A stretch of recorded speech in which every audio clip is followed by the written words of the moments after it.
కృష్ణ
కులైడ్తి అన్ని ఇస్తుండ్రి. ఇవాళ మనం బతకలాట అయిపోయినాయి. నేను ఇవాళ ఊరుకోవడం గేరుకోవడం అయినా బతకలేక సస్తున్నాం. ఏం చేస్తున్నాయినా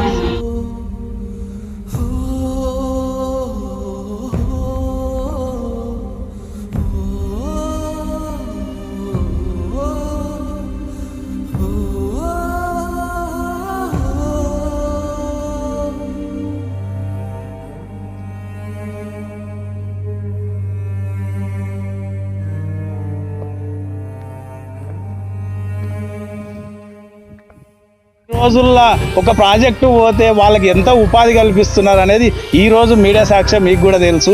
వాళ్ళకి భూమి ఇస్తున్నారు, ఇళ్ళకి ఇల్లు ఇస్తున్నారు, ఉద్యోగాలు ఇస్తున్నారు. కానీ ఆ రోజుల్లో ఏమి ఇవ్వలేదు మాకు.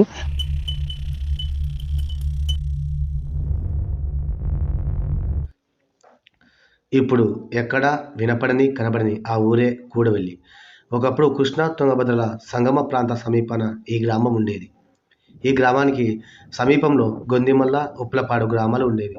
శ్రీశైలం ప్రాజెక్టు నిర్మాణంతో ఈ గ్రామం దాని శివారు భూములు పూర్తిగా ప్రాజెక్ట్ జలాల్లో మునిగిపోవడం వలన ఈ గ్రామం పునర్నిర్మాణం నోచుకోలేదు. శ్రీశైలం ప్రాజెక్టు నిర్మాణం కొరకు 1976లో ప్రభుత్వం ఈ గ్రామం ప్రజల్ని ఖాళీ చేయించింది. 1981లో గ్రామం మొత్తం దిక్కుదోచని పరిస్థితులలో తలోదిక్కు వెళ్ళిపోయారు. గ్రామాన్ని మర్చిపోలేని గ్రామస్తులు ఎక్కడో అక్కడ స్థిరపడిపోయినా ఆ గ్రామస్తులందరూ ప్రతి సంవత్సరం శివరాత్రి నాడు అల్లంపూర్లో వారి గ్రామ ఆలయమైన సంగమేశ్వర ఆలయంలో కలుస్తుంటారు. వీరి కలయికకు ఆ ఊరి ధర్మారెడ్డి వంశధారకులు, ఆ ఊరి వాళ్ళు ఏర్పాటు చేసుకొని కూడవెల్లి సంగమేశ్వర స్వామి ఆలయంలో ఒకరోజు పూర్తిగా గడుపుతారు.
అది కూడవెల్లి గ్రామము.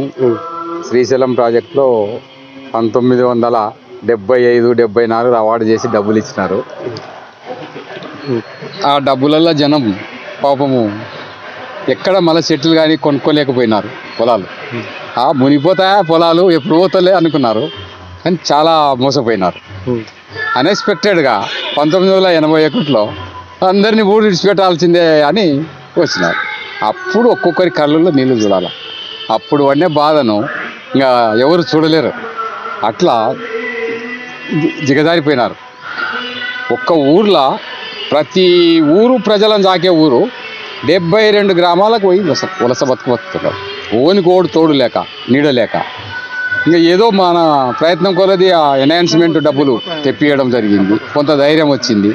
ఆ తర్వాత మళ్ళా బ్రేక్ అయ్యి ఈ ఆఫీసర్ల నుంచి దాని నుంచి ఓరికి వచ్చి ఓరికి రాక ఇదే విధమైన సమస్య నెలకొయింది. ఇంకా ఎవరిదో పాపం ఇప్పటికీ ఒక 10% తప్పితే అందరూ బేకార్లోనే బతుకుతున్నారు. నాకు తెలిసి అయితే చాలా బేకారు బతుకు. మళ్ళీ అది ఊరు పోయినోడు తండ్రి లేనోడు ఒకటే నా దృష్టిలో ఒకటి. మళ్ళీ ఊరు నిర్మించుకున్నాలని 30 ఏళ్ళ తర్వాత ఏదో మాకు కలిసి మొత్తం సంగమేశ్వర స్వామి దయ వలన అంతా కలిసి తిరణాలు చేసుకుంటూ అందరం చేసుకుందామని కొన్ని ప్రపోజల్ పెట్టుకున్నాం. ఇంటికో ఉద్యోగం అని, ఊరు నిర్మించాలని, ఇంకా డబ్బులు రాని వాళ్ళవి తెప్పించుకున్నాలని, అంత ప్రయత్నం చేసుకున్నాలని మళ్ళీ ప్రయత్నం చేసినాం. ఆ మినిస్టర్లకు మెమోరాండం ఇవ్వడము, ఊరు కట్టియాలని, మీకెక్కడ ఊరు కట్టియాలబ్బా అని అనడం వాళ్ళు. మళ్ళీ ఇంటికి వచ్చి మేము చూస్తుంటే మనకు జీవోనే ఉంది, 460/83 జీవో ఉంది ఊరు కట్టియాలని. ఆ జీవో కొండ పోయి అప్పుడు మినిస్టర్ గుండా ఈకే అరుణ గారు ఆమెకు చూపిస్తే ఎక్కడండి 30 ఏళ్ళ నుంచి పోయింది అది అంటే, మేడం జీవో ఉంది చూడండి అంటే, జీవో ఉందా అయితే తయారు చేపిస్తామని. ఇంకా మా దరిద్రము ఎంత ఉందంటే అంత ఉంది మా నెత్తిన. అది ఏమేమో జరగడము, ఆంధ్ర విడిపోవడము, మళ్ళీ ఎవరు కాకుండా కావడము, అదే అట్లా సబ్జెక్ట్. ఇంటికో ఉద్యోగం అన్నారు. ఆ ఉద్యోగాలు అందరి 2013లో అప్లై చేయించామంటే చేయించినాము. ఇన్ టైంలో వేయలేదని ఒక సోర్స్ పెట్టినారు. మళ్ళీ ఇప్పుడు అదే దాన్ని సేమ్ బేస్ మీద ఒక రీసెంట్ ఆర్డర్ వచ్చింది, అందరికి ఇవ్వాల్సిందే, అటువంటిది ఏం లేదని. ఇప్పుడు ఆమె ఇచ్చిన ప్రభుత్వము కొంతమందికి వచ్చినాయా జాబ్ ఉద్యోగాలు? ఎవరికి రాలేదు, ఎవరికి రాలేదు. ఇన్ టైంలో ఇచ్చిన వాళ్ళు అంటే జీవో 86లో ఇచ్చింటే 87 సంవత్సరం లోపల ఇచ్చిన వాళ్ళే. మన తెలంగాణలో 150 మంది అంటే ఎక్కువ ఇచ్చలేరు. ఎన్నో కారణాలు పెట్టినారు అడ్డం తెచ్చి. దానివల్ల అధిగమించాలంటే ఛాన్స్ లేదు వీళ్ళకు. అది పరిస్థితి. కానీ ఇప్పుడు కొలిక్కి వచ్చి చేసుకుందాం అనుకుంటే మళ్ళీ జీవో ఉన్నాయి. ఈ జీవో ఉంది, ఆ జీవో ఉంది, రెండు ఉంది. మా ఉద్దేశం ఏంటంటే ఇప్పుడు ఊరు ఏర్పాటు చేసుకున్నాను. మా మునుక గ్రామ భూములను మేము రైతులం కలిసి అందరం ఎవరికి ఎంత ఉంటే అది ఏదో ఇంతో అందరూ ఊర్ల పక్కన ఉండరు, వాళ్ళు పోయి చేసుకుంటున్నారు, తింటున్నారు, చేస్తున్నారు. కానీ మా బతికేటుందంటే ఊరుకోవడం అయినందుకు నగకూడదు, ఏడ్చుకుంటే చెప్పాలా కానీ పద్ధతి కాదు. ఏడ్చకూడదు, చెప్తున్నా బాబు, ఏడ్చకూడదు. అంత ఏడుపు బతుకుంది.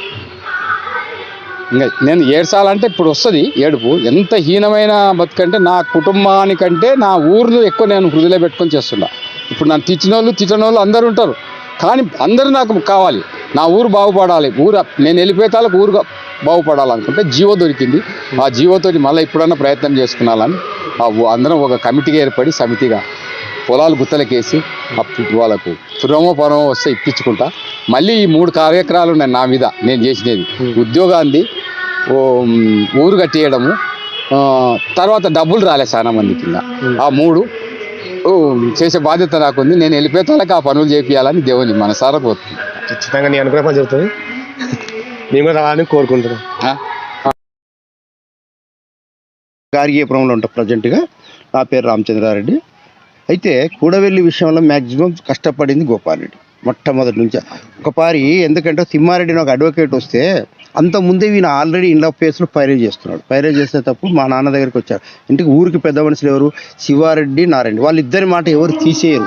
కూడవెల్లలో వాళ్ళు చెప్పినారంటే దానికి వేదం లెక్క అనుకుని వాళ్ళ కాడికి వచ్చి మాట్లాడదామని వస్తే, నాయన నువ్వు తొందరపడి చెప్పాకు, గోపాలరెడ్డి ఉన్నాడు, ఆయన కొన్ని పైరేజ్ చేస్తున్నాడు ఇండ్లవి, కాబట్టి గోపాలరెడ్డిని పిలిపించుకొని మాట్లాడారంటే గోపాలరెడ్డిని పోయి ఎక్కించుకొచ్చినారు తిమ్మాడి సార్ ఎక్కించుకొచ్చిన తర్వాత, లేదు మామ ఇండ్ల కాడికే చేసినా నేను భూమిలో ఎవరికేం చెప్పాలంటే అప్పటికప్పుడు గోపాలరెడ్డిని మా ఊరు తరపు నుంచి రిప్రజెంటేటివ్గా మీకు గోపాలరెడ్డి ఉంటాడు, మీ అంట మీకు ఏం కావాలన్నా మేము ఆయనకు మేము సహకరిస్తామని చెప్పంటే వనపర్తి తీసుకుపోతే మొత్తం మన కూడవెల్లి అవార్డు, కూడవెల్లి ప్లస్ చాగుటూరు, ఉప్పలపాడు 3 శివార్లని అవార్డులతో సహా మొత్తం రాసుకొస్తున్నాడు. కష్టపడి రాసుకొచ్చుకున్నందుకు ఈరోజు మనకి ఏం కావాలన్నా అవార్డు కావాలంటే గోపాలరెడ్డి దగ్గర కొత్త దొరుకుతున్నాయి. ఆయననే లేకపోతే మా ఊరికి ఏం పోయింది, ఎవరికి ఎంత పోయింది కూడా తెలియదు. పరిస్థితి అదే అన్నమాట. కాబట్టి అందరం బాగుండాలా అని మేము తాపత్రయం అవార్డు ప్రకారంగా ఈ రోజు కూడా ఎవరెవరికి ఎంతెంత పోయిందో నష్టపరిహారం ఈరోజు పొలాలు పడుతున్నాయి. ఎన్ని ఎకరాలు ఉంది వాళ్ళకు బిట్లు వేసి కొన్ని ఇది చేసినారు. ఆ బిట్లలో పైసలు వచ్చినట్టు వసూలు చేసి ఎకరాకి ఎంత వస్తుంది యావరేజ్ చేసి కొంత. ఇప్పుడు నాది వండింది, వీళ్ళది పండదు, ఏదో వండు పెట్టో పడకు అయినా యావరేజ్గానే, ఎందుకంటే వాడు చెడిపోకూడదు, వీడు చెడిపోకూడదు, అందరూ సమానం చేసినాం మేము. ఒకరిని ఎక్కువ చూడలే, ఒకరిని తక్కువ చూడలే, లేనోనుకొచ్చా ఉన్నోనుకొచ్చా అందరూ సమానం చేసి ఈరోజు 2400 ఎకరాలు లెక్క చేసి పంచినాం డబ్బులు. కాకుంటే యాక్చువల్గా సార్ గోపాలరెడ్డి సార్ లేకపోతే మాకు ఏది లేదు. నమస్తే అండి, నా పేరు భాస్కర్ రెడ్డి. కూడవెల్లి గ్రామం 81లో ఊరు వదిలినాము. ప్రస్తుతం వీపనగండ్ల మండలంలో మేము నివసిస్తున్నాము. మా తల్లిదండ్రులు అంటే నేను అప్పుడు 9th క్లాసు 81లో ఊరు వదిలినప్పుడు మేము అప్పుడు చిన్న పిల్లలము. కాకపోతే ఊరు కొద్దిగా జ్ఞాపకాలు ఉంటుండే. ఇంకా మాకు ఊరు జ్ఞాపకాలతో మా ఫాదర్తో పాటు వచ్చి ఇక్కడ ఉన్న పరిస్థితుల్లో అన్నీ అవగాహన చేసుకొని కూడవెల్లి గ్రామము దాదాపు చెట్టుకోగరు గుట్టకోగరు అంటే ఒక ఊరు అనేది లేకుండా భూస్థాపితమై శ్రీశైలం మునకలో ఉన్న ఏకైక గ్రామం 2 ఉన్నాయి. కూడవెల్లి ఒకటి, ఉప్పలపాడు ఒకటి. దాంట్లో ఉప్పలపాడు చిన్న ఊరు, కూడవెల్లి పెద్ద విలేజ్. దాదాపు 80 గ్రామాల్లో నివసిస్తున్నారు. ఆ నివసిస్తున్నది కూడా ఒక 10% ఏదో ఆర్థికంగా ఎదుగుదలతో ఉన్నారు. మిగతా వాళ్ళంతా బక్క చిక్కిపోయినారు. బక్క చిక్కిపోవడం కారణం ఏంటంటే అప్పుడు వచ్చిన డబ్బులతో ఎక్కడ భూములు కొనలేక ఆ రోజు ఏం పోతుందిలే అంటే ఆ కాలంలో ఏంటంటే ఈ నీళ్లు రావడం ఏంది, మేము మునగడం ఏంది అనే ఆ రోజు పరిస్థితులలో గ్రామం ఏం పోదులే అని అపోతోన ఆ రోజు అవగాహన కల్పించేటోళ్ళు కూడా కొంత తక్కువ కాబట్టి ఆ రోజుల్లో మీడియా కానీ ఇప్పుడున్న మీడియా ఆ రోజులు లేదు. అందుకొరకు గ్రామస్తులు మేమేం భూము ఇట్నే ఉంటామన్నారు. కానీ ఎకాఎకిన నీళ్లు స్టాక్ చేసి శ్రీశైలం డ్యాంలో బుల్డోజర్లు వచ్చి ఇల్లు కూలుస్తుంటే అప్పుడు కాల్ చేసింది. అంటే ఆ రోజు ఎవరు రిలేషన్షిప్ ఎక్కడుంటే అక్కడ వెళ్ళిపోయింది. అంటే వెళ్ళిపోయి స్థిరంగా కావాలంటే ఈడ 30 ఎకరాలు 40 ఎకరాల భూములు ఉన్న వాళ్ళు కూడా వేరే ఊర్లకు పోయి గాసాలు ఉండి బతికిన జీవితాలు ఇప్పటికి ఇంకా నడుస్తున్నాయి. అంటే ఈడ ఒక భూస్వామికి ఉండి కూడా ఏమి లేక అక్కడ పోయి గాసాలుండి జీవిస్తున్న కాలాలు ఇప్పటికి ఉన్నాయి. ఆ రోజు ఇచ్చిన ఎనాన్స్మెంట్ కూడా చాలా తక్కువ మాకు. ఇంకోటి యాక్చువల్ అయితే శ్రీశైలం ప్రాజెక్టు కింద ఇంత పెద్ద ప్రాజెక్టు కట్టి మొత్తం పోయిన 114 గ్రామాలలో ఒక కూడవెల్లి ఉప్పలపాడే ఏ ఊరు లేకుండా మొత్తం భూస్థాపితమైంది. ఇటువంటి వాళ్ళకు కనీసం ఉద్యోగాలు కల్పించాలని ఎన్నోసార్లు మా గోపాలరెడ్డి గారు విన్నపం చేసిండ్రు. మిగతా గ్రామస్తులు కూడా యువకులు మొత్తం చదివిన వాళ్ళంతా మామూలు కలెక్టర్కి అందరూ అప్లై చేసుకున్నారు. కానీ ఇంతవరకు కొద్ది మందికి మాత్రమే జాబ్స్ వచ్చినాయి, మిగతా వాళ్ళకి ఎవరికి రాలేదు. ఇప్పటికి ఇంకా ఏమన్నా అంటే మీరు 35 ఏళ్ళు అయింది కదా ఇంకా అడగడం ఏంది అనే ధోరణిలో ఉన్నారు. కానీ అవును వీళ్ళ పరిస్థితులు అంటే కరెంటు కొరకు ఇంత సేవ చేసింది కదా వీళ్ళ భూములు వదులుకొని అని ఆలోచన చేసే విధానం ఇప్పటికీ తక్కువనే ఉంది. ఈ రోజుల్లో ఒక ప్రాజెక్టు పోతే వాళ్ళకి ఎంత ఉపాధి కల్పిస్తున్నారు అనేది ఈరోజు మీడియా సాక్ష్యం మీకు కూడా తెలుసు. వాళ్ళకి భూమి ఇస్తున్నారు, ఇళ్ళకి ఇల్లు ఇస్తున్నారు, ఉద్యోగాలు ఇస్తున్నారు. కానీ ఆ రోజుల్లో ఏమి ఇవ్వలేదు మాకు. అందుకొరకు ఈరోజు మేము బాధపడేది ఏంటంటే మాకు కూడా అటువంటి ఉద్యోగాలు, ఎందుకంటే మాకు ఈరోజు సరే కొంతమంది బాగుండవచ్చు కానీ మిగతా 90% గురించైనా ఆలోచన చేయాలి గవర్నమెంట్ అని మా విజ్ఞప్తి. ఏ కులం లేదు, మతం లేదు, అందరూ ఒకటే దగ్గర కలిపేసి, ఎందుకంటే నేను చిన్నపిల్ల అన్నప్పుడు చూసినాను, అందరూ ఒకటే దగ్గర చుట్టుముట్టు కూర్చొని ఒక చీర కింద వేసి కలుపుకొని భోజనం చేసేవాళ్ళు. అంటే ఆ రోజుల్లోనే ఆ విధంగా ఉంది. కరెంటు లేదు. 15 కిలోమీటర్లు నడిచిన ఎద్దుల బండి కట్టుకొని కిరాణాన్ని కూడా ఎద్దుల బండి కట్టుకొని వస్తుంది.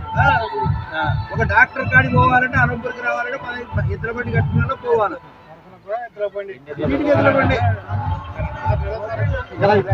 స్వయాన దెంతలు దులుపుకొని మా బంధువుల ఇంటికి ఊరికి పోయినాం. అప్పటికి ఎకరకు 1500, 1600, 2000 నాకు 20-30 ఎకరాలు పోయింది నా సొంతం. పోతే ఆడ 2 ఎకరాలు, 1 ఎకరా వరిమడి వచ్చింది, ఒక 5 ఎకరాలు 6 ఎకరాల బరక వచ్చింది. దాని మీద పోయి నేను జుబ్బాల్ బంగ్లాకి పోయి ఆడ బతుకుతుంటే మా బంధువుల కాడికి పోతే వాళ్ళకు నాకు సరిపోక కొట్లాటలు పీకులాటలు 10-12 ఏళ్ళు అయిపోయిన తర్వాత నేను మళ్ళీ ఊరిడిచి పెట్టిపోయి నా పిల్లలు సన్నగా ఉంటే కర్నూలులో పోయి కర్నూలు చదివించుకొని ఒక పిల్లోనికి ఉద్యోగం వచ్చింది, ఒక పిల్లోడు పెళ్లి జిన్ను ఇంత స్థలం కొనుక్కొని బాగా బతుకుతున్నాయి. బతుకుతున్నా కానీ ఎన్నో ఇబ్బందులు ఉన్నాయి. అవి ఇప్పటికి ఇంకా మా బాధలు చెప్పనికే లేదు. ఈ పొలాలు వేసుకొని తిని కూడా ఇబ్బందులు ఉన్నాయి. ఇంకా ఇప్పటికి కూడా మాకు ఉద్యోగాలు యాది రాలే. మా పిల్లలు చదువుకొని కూడా ఉండరు, ఇప్పటికి మా మనవళ్ళు ఉండరు. నాకు ఇప్పుడు 75 సంవత్సరాలు అయినా అట్నే ఉంది. ఇంకా ఇప్పటికి అందరం కలిసి ఉందాము, కలిసి చేసుకొని పోతా ఉన్నామంటే మేము ఈడ ఉన్న మంది వరకే బతికి అవతల తర్వాత ఎవరు ఉండరనుకుంటున్నా నా ఉద్దేశంలో. ఎవరు కలిసారు. ఇప్పుడు వీళ్ళు ఏమంటే రికార్డులు ఉన్నాయి, అట్నే చూసుకొని పోతారు. ఎవరు లేరు. ఆ పిల్లోడు మటుకు పాపం ఊరిని కలుపుతున్నాడు. కమలాకర్ రెడ్డి కలపడమే ఊరిని కలపడం. ఇప్పుడు ఇంతమంది అలా కలిసారు. ఎవరంతా వాళ్ళు దేవుని మొక్కుతారు, వెళ్ళిపోతారు. 80 గట్ల పోయినప్పుడు నాకు 18 ఏళ్ళ వయసు. అప్పుడు మా నాయన ఒక విలువైన రైతే. ఒక 40 మంది కుటుంబాలు మా వెనక వస్తూ ఉంటున్నారు. కలెక్టర్ వచ్చి జేసీబీ పెట్టి ఇట్లా లేపుతున్నాడు, చూపిస్తున్నాడు. నేను కలెక్టర్ పోయినా డ్రుర్రని తెలియక పోతే కలెక్టర్ ఏమంటాడు, మీకు డబ్బులు ఇచ్చేసినావు వెళ్ళిపోవాలన్నాడు. అట్లాగా సార్ పచ్చి లెక్కలు వెళ్ళిపోతారు, అట్లా వెళ్ళిపోనిక కాదు, మాకేమైనా ఆధార్ సూప్ అని అడిగినావు. మా నాయన కొడక వాళ్ళని కలెక్టర్ని అడుగుతావా అంటే, నువ్వు ఊకి వెనక ఉండి నేను అడుగుతానన్నాను. అడుగుతా అంటే నల్లమల్ల అడవిలో శ్రీశైలం కొండలలో ముల్లసింద్రపల్లి అడవిలో రాండి, కుటుంబానికి 5 ఎకరాలు ఇస్తా అన్నాడు. కానీ మా నాయన ఏమంటాడు, ఊరే కొడక వీళ్ళని తోలుకపోతే అట్ట పోతే ఎట్లరా, వాడిని పెన్నమేమో వాడిని ఊరుకోవాలంటది, మనకేమో వీడు హుషాన్ గారు మనెమ్మడి ఉండాలంటాడు. అందుకని వద్దు నాయన మనం ఎవరికి చెప్పకూడదు అని పుల్లూరుకి కుదలకపోయి పుల్లూరులో ఇడిచిపెట్టినాడు. ఇంకా అది జీవనాధారం చేసుకుంటూ బతుకుతున్నాము పుల్లూరులో. ఇంకా ఎప్పుడప్పుడు కుడి వెళ్ళిపోయి ఇంత సేద్యం ఉన్న కాడికి చేసుకొని తినుకుంటూ వస్తున్నాం నాయన. ఇది జీవనాధారు. ఇప్పటికీ 60 ఏళ్ళు వచ్చినాయి. ఇంక ఇప్పుడు ఏం చేత కాదు. మా బతుకులు ఏం ఎవడు చూస్తూనే లేడు. అవునైనా మా చూడు మా తిప్పలు ఏం చేయాలి మేము, బతికి ఏం లాభము. అంత పొలం విడిచిపెట్టి చెట్టుకోవడం గుట్టకోవడం అయ్యి ఆ బాధ చెప్పుకోనిక లేదు. ఎవడు మా పట్టించుకునే నాతులే లేదు. ఏం చేయాలన్నా ఇప్పుడు 60-70 ఏళ్ళు ఉన్నాయి నాకు. మాట్లాడాలంటే కూడా బస్సు వస్తుంది అయినా నాకు. నీ పేరు? నా పేరు లింగన్న, కుమరలం. కుడేలే సంఘానికి మేము సేవకులు చేస్తుంటే ఆయన బియ్యం ఒక్క పేర్లు అన్నీ మాకు కుల ఇడిచి అన్నీ ఇస్తుండ్రి. ఇవాళ మనం బతకలాట అయిపోయినాయి. నేను ఇవాళ ఊరుకోవడం గేరుకోవడం అయినా బతకలేక చస్తున్నాం. ఏం చేస్తున్నాయినా